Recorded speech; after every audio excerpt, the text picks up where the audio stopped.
అందరికి నమస్కారం. ఇవాళ ఆపరేషన్ సింధూర్ పైన డిబేట్ జరగబోతుంది. అంటే ఎప్పుడు 28థ్ అండ్ 29థ్ రోజు. 28థ్ రోజేమో లోక్సభలో, 29థ్ రోజేమో రాజ్యసభలో. సో డిబేట్‌కి గవర్నమెంట్ అంటే ఇప్పుడు బీజేపీ ప్రభుత్వం ఒప్పుకుందనమాట. డిబేట్ మరి దేనిపైన ఎందుకు చేయాలి? ఎట్లా చేయాలి? అంటే యాక్చువల్లీ దీంట్లో చాలా టాపిక్స్ ఉన్నాయి. ఇట్లా ఒకటి రెండని కాదు, చాలా టాపిక్స్ ఉన్నాయన్నమాట. ఈ ఫస్ట్ టాపిక్ ఏందంటే అసలు అది బార్డర్స్ ఓపెన్ చేసినప్పుడు అంటే టూరిస్ట్ ప్లేస్ ఓపెన్ చేసినప్పుడు టూరిజం డిపార్ట్మెంట్‌ది వాళ్ళు అప్రూవల్స్ తీసుకోకుండానే వాళ్ళు ఓపెన్ చేసింది. ఫస్ట్ పాయింట్ అది. రెండో పాయింట్ ఇప్పుడు ఓపెన్ చేసిన తర్వాత అసలు సెక్యూరిటీ ల్యాబ్స్ వల్ల ఆ దుండగులు మన దేశంలోకి చొరబడి ఇంక చేయాల్సిన మారణకాండ చేసిండ్రు. చేసిన తర్వాత వీళ్ళకి ఫస్ట్ ఎంట్రీ ఎట్లొచ్చింది? ఎంట్రీ వచ్చిన తర్వాత మరి వీళ్ళు అసలు ఎగ్జిట్ అయినరా? దేశంలో ఇంకా భారతదేశంలో ఉన్నారా? వీళ్ళు మరిగా ఎక్కడికైనా ఇంకా వేరే పారిపోయినరా? అనేది మనకి ఇంకా లేదు. అంటే ఇప్పటిదాకా మనకు ఈ యుద్ధం ఇంత జరుగుతున్నా కూడా, ఈ యుద్ధం ఇంత జరిగినా కూడా, ఎన్నెన్ని సార్లు మాట్లాడుకున్నా, ఎంతెంతమంది మాట్లాడినా కూడా, ఈ నలుగురు వ్యక్తులు ఎక్కడ పోయిర్రు?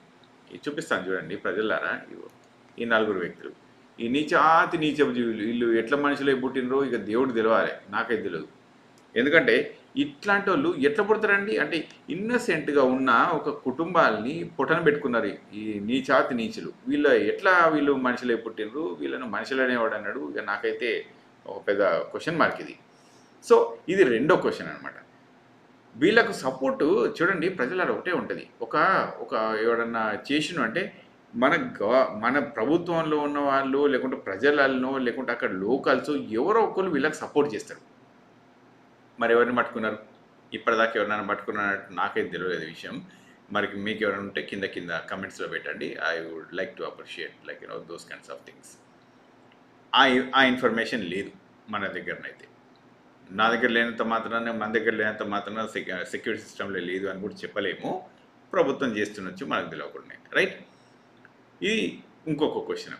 ఇప్పుడు ఈ నలుగురే ఉన్నారా? ఇంకెక్కువ మంది ఉన్నారా? ఇది ఇంకొక క్వెషన్. సో, సెక్యూరిటీ ల్యాబ్స్‌లల్లా ఇగో ఇంతున్నది.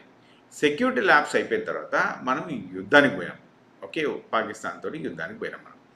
యుద్ధానికి పోయినప్పుడు ఇప్పుడు చాలామంది ఇక్కడ చూడండి ప్రజలారా, మనకి ఇవాళ కొన్ని ఫోటోస్ తీసుకొచ్చాననమాట. ఇప్పుడు ఇండియన్ ఎయిర్ ఫోర్స్ ఏం చెప్తా ఉందంటే ఆపరేషన్ సింధూర్ ఇంకా కంటిన్యూ అయితేనే ఉంటుంది. ఇంకా కంటిన్యూ అవుతుంది. ఇది పాజ్ మాత్రమే అన్న టైప్‌లో ఉన్నారు. అంటే ప్రభుత్వ పెద్దలు కూడా అదే చెప్తుర్రు. మరి ఇప్పుడు ఇండియన్ ఆర్మీ వాళ్ళు కూడా ఇదే చెప్తా ఉన్నారు. ఇండియన్ ఎయిర్ ఫోర్స్ వాళ్ళు. రైట్? అంటే ఇప్పుడు మనం ఆపేసినాం. ఎందుకు ఆపేసినాం అసలు? ఆపేయడానికి కారణాలు ఏంటి? ఎవరిని అడిగి ఆపేసినారు? ఏ రీజన్ ప్రకారం ఆపేసినారు? పాకిస్తాన్‌తో ఎందుకు కాంప్రమైజ్ చేసినాం మనం? యుద్ధానికి ఎందుకు పోయినాము? ఎందుకు ఆపేసినాం మనం? ఈ రెండు క్వెషన్స్ అట్లా మిగిలిపోయినాయి. అంటే వెళ్ళేదానికి ఒక రీజన్ అయితే ఉంది. మరి ఆపడానికి రీజన్ ఏంది అనేది మనకు తెలియదు. సో, ఈ క్వెషన్ కూడా మనకు ప్రజలకు తెలవాల్సిన అవసరం ఉంది. తర్వాత ఇప్పుడు మనం ఆపరేషన్ సింధూర్ విజయవంతమైంది అని అందరం చెప్తా ఉన్నారు. సరే ఓకే, సంతోషంగా కొన్ని మీడియా ఛానల్ అయితే ఇక చెప్పనే వద్దు. వాళ్ళు అసలు ఏకంగా ఎక్కడికో పోయి మాట్లాడుతూ ఉంటారు. ఇక వాళ్ళ గురించి ఎంత తక్కువ మాట్లాడుకుంటే అంత నయం. ఎందుకంటే వాళ్ళని హైలైట్ చేయాల్సినంత అవసరం లేదు. అదొక బేకార్ మీడియా ఛానల్స్ కాబట్టి.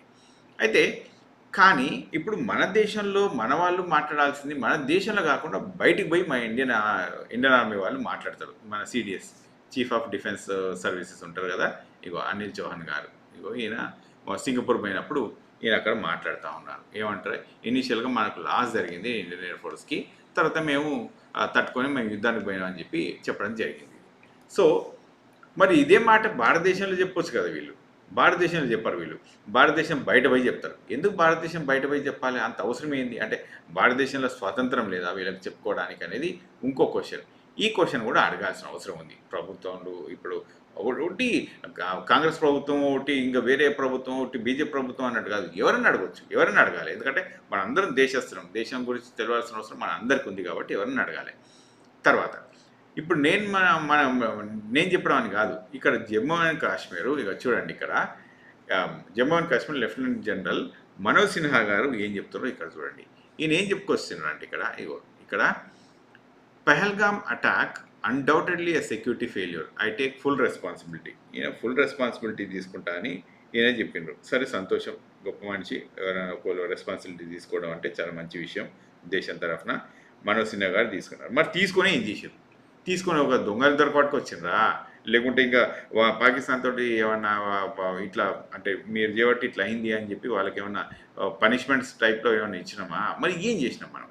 ఇప్పుడు మనం సింధు నిజాలని ఆపుతున్నాం అన్నాం, మనం ఆపినామా? అసలు ఏం చేసినాం? What did we do? Responsibility తీసుకొని వీళ్ళు ఏం చేసిండ్రు? రిజైన్ చేసిండ్రా? కనీసం రెస్పాన్సిబిలిటీ తీసుకొని రిజైన్ చేయలేదు. ఈయన ఇనీషియల్గా యాక్సెప్ట్ చేసేసి దేశం బయట పోయి మాట్లాడతారు. మరి ఇది ఎంతవరకు కరెక్టో మరి నాకైతే తెలియదు, ఇది వాళ్ళకి తెలియాలి. తర్వాత ఇక్కడ అయిపోలేదు ప్రజలారా, కొంచెం కిందికి వచ్చిద్దాము. 5 jets were shot, Trump's latest Sindhu claim. అంటే మన 5 జట్లు పడిపోయినాయి, మన రాఫేళ్ళు పడిపోయినాయి, ఇంకా మిగతా జెట్స్ కూడా పడిపోయినాయి అన్నట్టు ఉన్నది. యుద్ధం అన్నాక ఇక ఇటు పడిపోతే అడి పడిపోతాయి. ఇప్పుడు ఇద్దరు కొట్టుకుంటున్నప్పుడు ఒకడికి వీడికి దెబ్బ తాకుతుంది, వాడికి దెబ్బ తాకుతుంది. అదే టైప్లో ఉన్నప్పుడు ఈ దేశాలు 2 దేశాలు కొట్టుకుంటున్నప్పుడు ఎవరికొకరికి ఎంతో కొంత దెబ్బలు ఇటు తగులుతాయి, అటు తగులుతాయి, తగలకపోయేది ఏం లేదు. కానీ ఇది పక్క దేశం వాళ్ళు ఎందుకు చెప్పాలి అనేది నాకు క్వశ్చన్ అనమాట. ఇది అమెరికనే ఎందుకు చెప్పాలి? మన దేశస్తులు కూడా చెప్పొచ్చు కదా, మన దేశంలో ఉన్న ప్రభుత్వ పెద్దలు కూడా మాట్లాడినప్పుడు చెప్పొచ్చు కదా, మనకు ఇంత జరిగింది నష్టం, వాళ్ళకి అంతకంటే ఎక్కువ జరిగింది అని చెప్తారు. అంతేగాని ఇక మొత్తం వాళ్ళని కొట్టేసినామని చెప్పే కొన్ని మీడియా ఛానల్స్ ఉన్నాయి. ఇక మొత్తం పాకిస్తాన్ దాకా పోయినాం, లాహోర్ దాకా పోయినాం, కరాచీలో ఇది చేసినాం, ఇస్లామాబాద్లో అది చేసినాం అని చెప్పి వశపడని చెప్పుడు చెప్తారు. ఇక అది నేను చెప్పాల్సిన అవసరం లేదు. అది తర్వాత ఇది ఒకసారి చూడండి. 5 jets shot down in Operation Sindoor. We got India-Pakistan conflict solved through trade, claims Trump. ఇప్పుడు ఈయన ట్రంప్ ఏం చెప్తా ఉన్నారంటే, ట్రేడ్ అనే పదం ఉపయోగించి మీతోటి అసలు వ్యాపారం చేయాలి అంటే మీరు యుద్ధం చేయొద్దు అని చెప్పి ట్రంప్ చెప్తున్నాడు. వాళ్ళు ఇప్పుడు నాకు ఒక క్వశ్చన్, ఇదే మరి ఇప్పుడు ట్రంప్ మరి అక్కడ కూడా ఉంది కదా, ఏది మన రష్యా అండ్ యుక్రెయిన్, అక్కడ యుద్ధమే ఆపలేకపోయినారు కదా. అట్లాగే ఇక పాలస్తీన్ ఇజ్రాయెల్ యుద్ధం నడుస్తుంది కదా, మరి దాన్ని కూడా ఏమో ఆపలేకపోతున్నారు కదా. ఇక్కడ సపోర్టు అక్కడ సపోర్ట్ అనే టైప్లో అందరందరూ చేసుకుంటే అందరందరూ మాట్లాడుతున్నారు కదా. కానీ మన దేశానికి వచ్చేసరికి వెళ్ళిన మాత్రమే మనం బిజినెస్ దెబ్బతింటుందని చెప్పి మన ఇద్దరం ఆపేసినామని చెప్పి చెప్తారు. ఇది మరి ఎంతవరకు కరెక్టు? ఇది కరెక్టా? కరెక్ట్ అయితే మన దేశ ప్రధానమంత్రులు లేకుంటే వాళ్ళ దేశ ప్రధానులు వాళ్ళు చెప్పాలి, కానీ మూడో వ్యక్తి చెప్పాల్సిన అవసరం ఎక్కడికి వెళ్ళి వచ్చిందనే నాకు ఇంకో క్వశ్చన్. తర్వాత ఈయన ఇన్నిసార్లు చెప్పి ఇప్పటిదాకా 20 సార్లు చెప్పాను. ఈయన 20 సార్లు ఈయన చెప్పినప్పుడు మరి మనం కూడా చెప్పాలి కదా, అసలు మీరు ఎందుకు ఇన్నిసార్లు చెప్తున్నారని మన ప్రభుత్వ పెద్దలు కూడా చెప్పాలి కదా. కానీ ఎక్కడ కూడా అంత దాటిగా చెప్పినట్టు లేరు.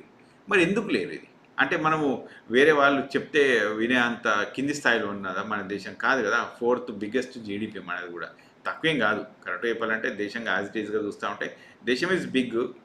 దేశంలో డబ్బులు కూడా అంత ఉన్నాయి. అఫ్కోర్స్ పర్ క్యాపిటల్ ఇన్కమ్ వచ్చేసరికి కొంత తక్కువ ఉంటుంది, నో డౌట్ అబౌట్ ఇట్. కానీ యాజ్ ఇట్ ఈస్ దేశానికి కావాల్సినవన్నీ మనది కూడా న్యూక్లియర్ పవర్ ఉన్న దేశము, మన దగ్గర కూడా ఎంతో పెద్ద సైన్యం ఉన్న దేశం, ఇది పెద్ద దేశం. ఓవరాల్గా చూసుకుంటే కూడా పాపులేషన్లో ఇప్పుడు ఆల్మోస్ట్ మనమే నెంబర్ 1 ఉన్నాము. సో ఇన్ని ఉన్నాయి. ఎడ్యుకేషన్లలో కూడా చూసుకున్నా, ఎకానమీలో చూసుకున్నా, ఇంకా ఓవర్సీస్లో మన పెద్ద పెద్ద కంపెనీలలో చూసుకున్నా మన వాళ్ళ సీఈఓలు ఉన్నారు, అన్ని రకాలుగా ఉన్నారు.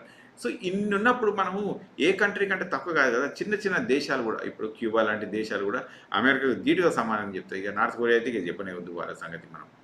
ఓకే, అంటే నేనేం చెప్పాలనుకుంటున్నా అంటే మనము కూడా వాళ్ళకి ఆన్సర్స్ చెప్పొచ్చు, మరి ఎందుకు చెప్తలేము అనేది ఇంకో క్వశ్చన్. సో ప్రజలారా, ఈ క్వశ్చన్స్ అన్నిటినీ కూడా ఆపరేషన్ సింధూర్ గురించి 28 తారీఖు నుండి 29 తారీఖు నుండి అవుతున్నాయి కాబట్టి నన్ను అడిగితే నేనేం చెప్తా అంటే, మీ లోకల్లో ఉన్న ఎంపీ ఉంటారు కదా, వాళ్ళకు కొన్ని క్వశ్చన్స్ ఫ్రేమ్ చేసి ఇవ్వండి. సార్ మరి వీలైతే అడగండి అని చెప్పి అడిగితే మేబీ లైక్నో ఆ క్వశ్చన్స్ దేశానికి ఏమైనా లాభం జరగవచ్చు. కనుక ఇది నా ఎవరైనా వీడియో వాచ్ చేస్తున్న వాళ్ళకు ఐ కైండ్లీ రిక్వెస్ట్, మీరు వెళ్ళి మీ ఎంపీ గారితో నా రిప్రజెంటేషన్ అట్లా లేకుంటే ఏదో ఒకటి ఇచ్చేసి మాట్లాడి, సార్ ఇవి మా క్వశ్చన్స్ ఉన్నాయని చెప్పి అడగమని చెప్పండి. Okay, thank you very much. I will stop this video now.